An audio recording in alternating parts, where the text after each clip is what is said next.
안녕하세요. 불의한 부자들에 대한 심판과 고난에 대한 성도의 바른 자세를 권면합니다.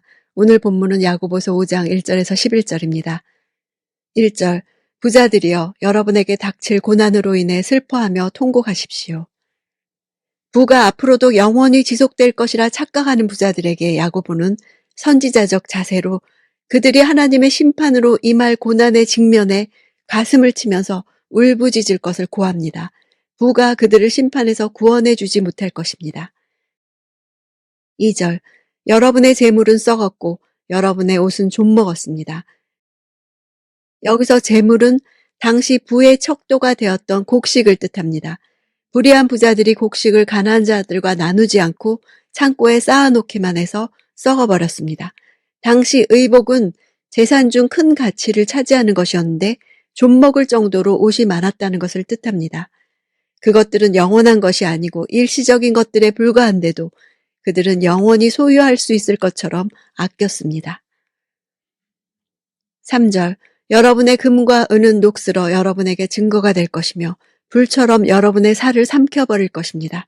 여러분은 마지막 날에도 재물을 쌓았습니다. 사실 금과 은은 녹슬지 않는 물질입니다. 그럼에도 사용하지 않으면 표시가 납니다. 금은 색깔이 어두워지고 은은 변색됩니다. 이처럼 부식됐다는 것은 그들에게 그 부가 필요하지 않았다는 증거입니다. 필요한 자들에게 나누어지지 않음으로 해서 쓸모없게 되어버렸다는 뜻입니다. 종말에 하나님 앞에서 모든 것을 결산할 때 그 금은은 그들을 정죄하는 증거가 됩니다. 여기서 불은 하나님의 공의로운 심판의 상징, 형벌의 도구로서 지옥불의 이미지를 전달합니다. 마지막 날에도 재물을 쌓았다는 것은 자기가 살고 있는 시대를 마지막 날이라고 칭하면서 당시 불의한 부자들이 이 땅에서 영원히 살 것처럼 재물을 쌓았음을 책망하고 있습니다. 4절, 보십시오. 여러분이 밭을 가는 일꾼들에게 지불하지 않은 품삯이 소리를 지르며 추수하는 사람들의 울부짖는 소리가 만군의 주의 귀에 들렸습니다. 일꾼들은 낮 동안 일하고 그날이 저물 때 품삯을 받습니다. 그들은 가난한 농부로서 대부분 꾼돈을 갚지 못해 땅을 빼앗긴 후에 부유한 지주들에게 고용되어 살아가는 자들입니다. 그날 번 것으로 다음날 양식을 삼았기에 그들은 간신히 굶주림을 면하는 정도로 살고 있었습니다. 일꾼에게 품삯을 주지 않으면 모든 가족이 다 굶어야 했습니다. 땅 주인이 임금을 주지 않아도 그들은 어쩔 도리가 없었습니다. 그래서 하나님께 울부짖으며 소리 지를 수밖에 없었습니다. 만군의 주시라는 것은 핍박을 당하는 자들에게 힘과 보호자가 되신다는 것입니다. 만군의 주님은 확실히 정의가 구현되게 하시며 압제하는 자들을 심판하실 것입니다.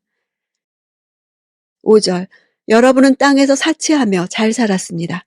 여러분은 도살의 날에 여러분의 마음을 살찌웠습니다. 사치한다는 단어는 신약 성경에 유일하게 본문에만 나오는 단어입니다. 사치품의 부드러움을 강조하면서 지극한 안락함을 가리킵니다. 땅에서라는 것은 마치 이생이 전부인 것처럼 살고 있다는 것입니다. 사치하며 잘 살았다는 것은 하나님이 정하신 한계를 어기고 쾌락을 넘어 악을 저지르는 것을 말합니다. 자기 부인이 없는 삶의 모습을 볼 수 있습니다. 도살의 날은 종말론적으로 심판의 날을 뜻합니다. 짐승은 도살당하기 위해 살찌워집니다. 많은 살찐 양과 소들이 희생제물로 바쳐지기 위해 기다리는 모습을 봐왔던 유대인들에게 아주 실감나는 비유였습니다. 6절, 여러분은 의로운 사람을 정죄하고 죽였습니다. 그러나 그는 여러분에게 대항하지 않았습니다. 의로운 사람은 가난하지만 하나님의 뜻대로 살아가면서 부자들에게 착취당한 자들을 가리킵니다. 정죄했다는 것은 법정 용어입니다.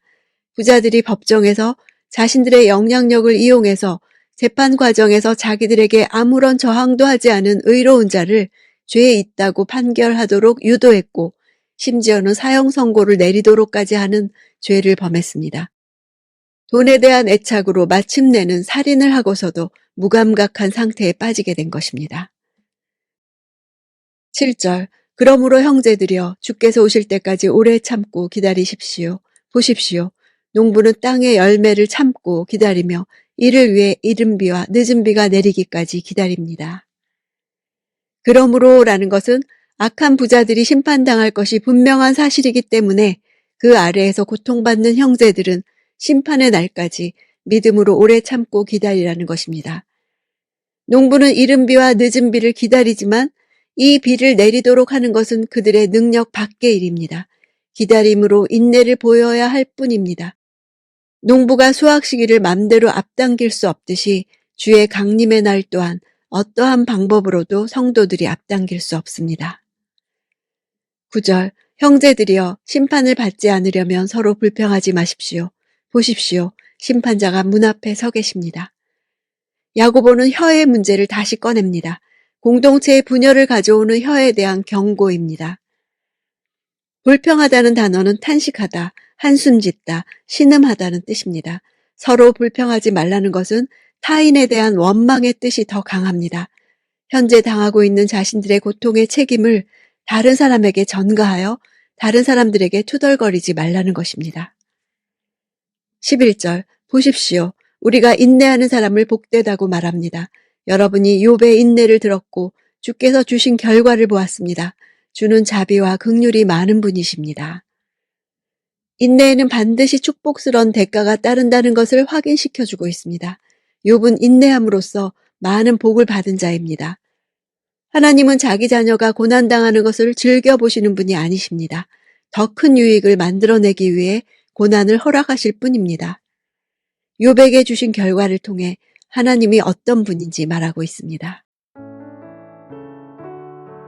야고보는 일꾼들에게 품삯을 지불하지 않은 부자들에 관해 이 땅의 사실들에 대해 말하면서 곧바로 그것이 지닌 천상의 의미를 말합니다. 주님이 일어난 일을 알고 계신다는 것입니다. 아무 힘이 없는 일꾼이 온갖 권세를 가진 고용주에 대항해서 무엇을 할 수 있겠습니까? 스스로는 아무것도 할 수 없습니다. 하지만 그분의 눈을 피할 수 없습니다. 자기 백성들의 고통이 그분의 귀에 들렸습니다. 하나님은 듣고서 아무 일도 행하지 않으시는 분이 아니십니다.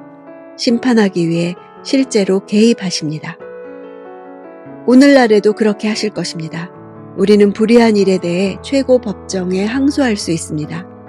전능하신 주님이 심판자로 앉아 계시며 모든 것에 충분하신 하나님이 자기 백성의 필요를 돌보실 것을 믿습니다.